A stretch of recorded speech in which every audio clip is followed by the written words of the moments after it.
Olá, pessoal! Na primeira parte da aula de crescimento e regulação do metabolismo microbiano, estudamos o crescimento exponencial das células microbianas. Inicialmente, definimos o crescimento populacional bacteriano e descrevemos o processo de divisão celular por fissão binária. Em seguida, estudamos a cinética do crescimento, identificando os parâmetros velocidade específica máxima de crescimento, número de gerações e tempo de geração. Finalizamos a aula descrevendo as fases do crescimento microbiano e os fatores que limitam o crescimento em uma cultura embatelada. Agora, estudaremos a regulação do metabolismo, destacando a sua importância para o crescimento microbiano. Ao final da aula, você deverá ser capaz de definir o crescimento diálxico, explicar, usando o modelo do Operon-Lac, a regulação da síntese de enzimas induzidas, explicar o efeito repressor exercido por glicose sobre a síntese de enzimas do metabolismo de lactose e descrever os mecanismos de regulação da atividade de enzimas. Quando a bactéria E. coli é inoculada em um meio definido contendo uma mistura de glicose e lactose, como únicas fontes de carbono e energia, o gráfico de crescimento revela esse perfil, com duas fases exponenciais distintas, denominado crescimento diálxico. Ao analisar o consumo de glicose e lactose com o tempo, verificamos que a glicose é consumida enquanto a lactose permanece no meio.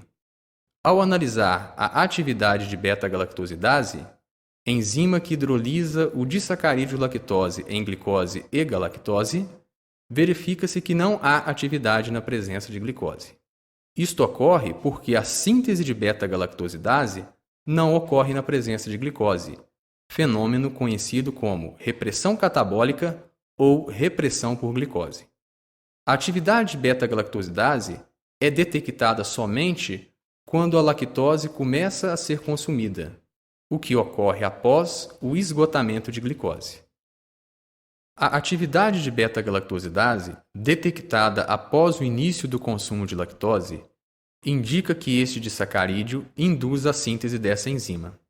De fato, a lactose induz a transcrição dos genes do operon da lactose, também chamado Operon-Lac, que codificam enzimas de assimilação de lactose, como, por exemplo, a beta-galactosidase.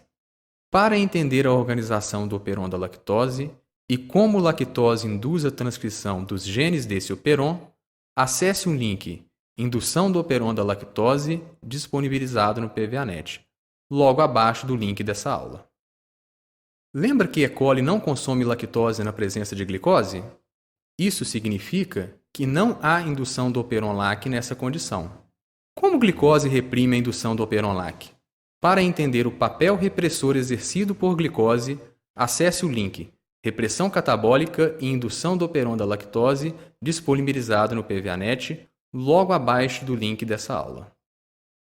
Ao contrário das enzimas de assimilação da lactose, sintetizadas somente quando a lactose está presente no meio, chamadas enzimas induzidas, as enzimas das vias metabólicas centrais, chamadas constitutivas, estão sempre presentes na célula, independente da fonte de carbono.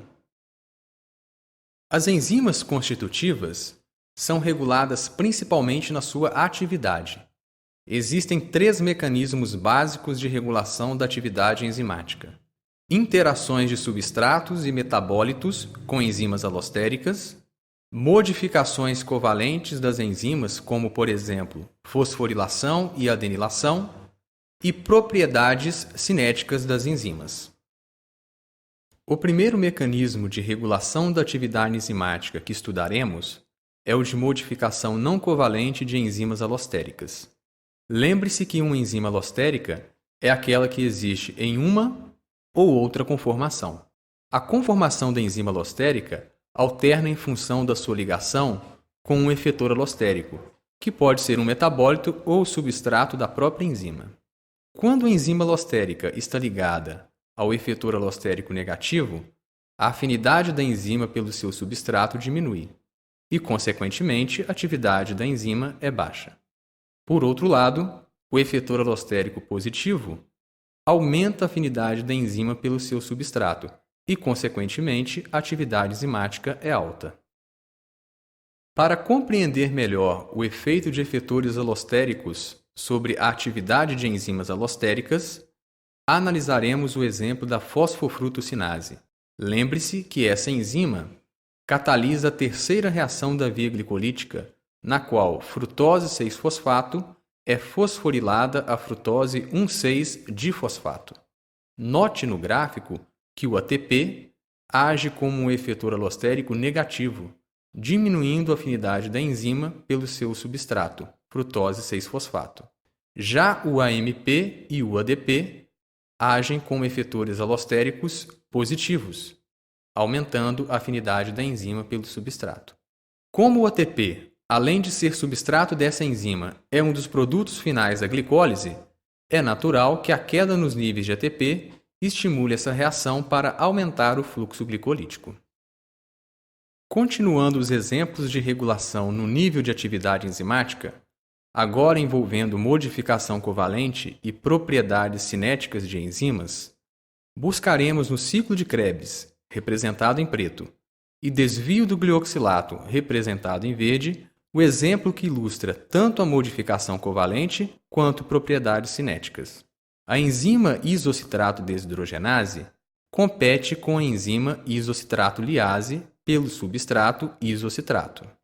Quando E. coli é cultivada em acetato como única fonte de carbono e energia, a enzima isocitrato desidrogenase encontra-se modificada por fosforilação.